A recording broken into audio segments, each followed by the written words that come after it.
yearning of people of Manipur for peace, harmony and unity between communities living in the hills and valley area of the state got a manifestation in a massive peace rally on the streets of Imphal recently. Thousands of people, including women, both young and old, school children and men, marched on the streets, many with placards in hand declaring, "We are united, we are one Manipur, long live Manipur," and so on. Jointly organized by the All Manipur United Clubs Organization or AMUCO, Committee on Civil Societies Kanglei Park or CCSK, and United Committee Manipur or UCM, the rally started from Thao ground early in the morning and continued till evening, covering all major streets of Manipur's capital to finally converge at the Khuman Lampak Stadium, where a public meeting was held. Leaders of different communities, including Muslim leaders of the state and representatives of political parties transcending party lines, participated in both talking to the people and participating wholeheartedly to spread the message of need to remain united and defeat forces which are trying to divide people of Manipur who historically always coexisted peacefully. Organizing this mass rally is to show our strength of unity. In the last few years, the emotional, the traditional, and the blood bond that has been existing for the last so many years has been doubted by many circles, and we want to prove it that it is almost intact. For the last 2000 years, peaceful coexistence has been our driving philosophy of our society and civilization. Many of the small tribes and the big tribes are living side by side. There is no hegemonic or racial dominance over one another, and I think this is a vivid example of how peaceful coexistence has been strongly maintained in the state of Manipur.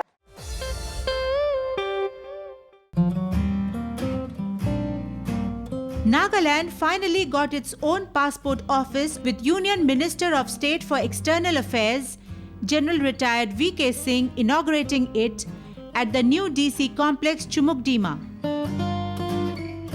The minister was felicitated with traditional Naga dress, headgear, spear and shawl, with the happiness of the people being evident. Chief Minister T.R. Zeliang, Lok Sabha MP Nephew Rio, and other dignitaries of Nagaland, besides Joint Secretary of External Affairs Muktesh Pardeshi, and people of Nagaland attended the joyous occasion.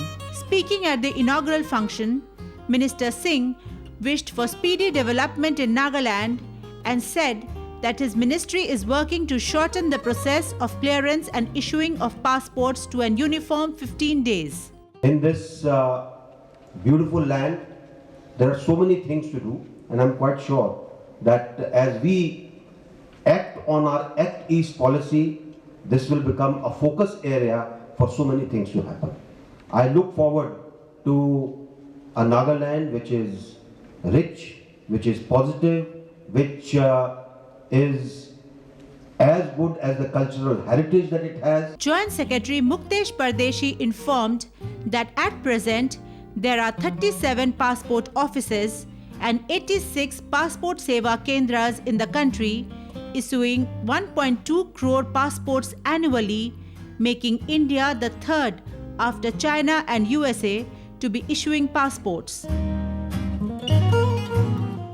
From 50s, when we had only 5 passport offices, today the Ministry of External Affairs boasts of 37 passport offices and supported by 86 passport seva kendra. Very soon we'll have Arunachal Pradesh added to this list, and by the end of this year, the MEA has a plan to have at least 95 passport seva kendras supporting passport offices. Chief Minister Zeliang requested the Union Minister to remove the special verification by SIB being made for issuing passports to Naga people, which he complained takes 2 to 3 months. A traditional dance by the Naga men jazzed up the event.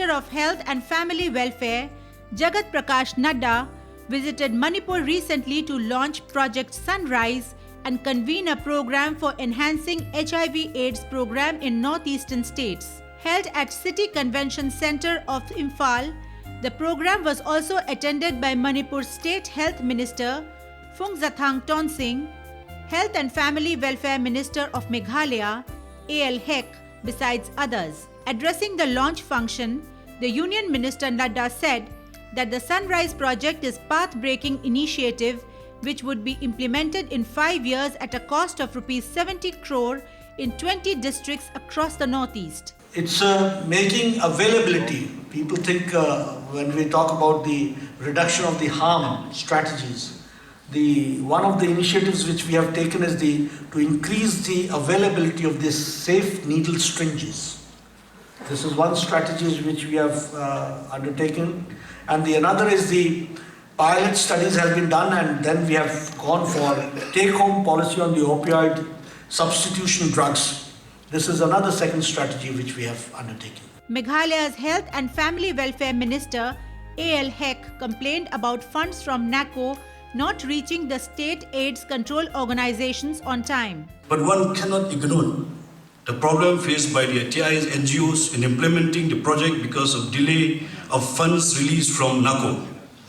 In the last 1 year, the TI's NGOs as well as MACS Max is having very tough time in managing the funds to all the TIs. There is a high staff turnover in the TI's NGOs, which has really affected the overall implementations of the project. Upon this, the Union Minister said that from now on, the Union Health Ministry would send money for AIDS control directly to the State AIDS Control Organization without routing it through the state governments.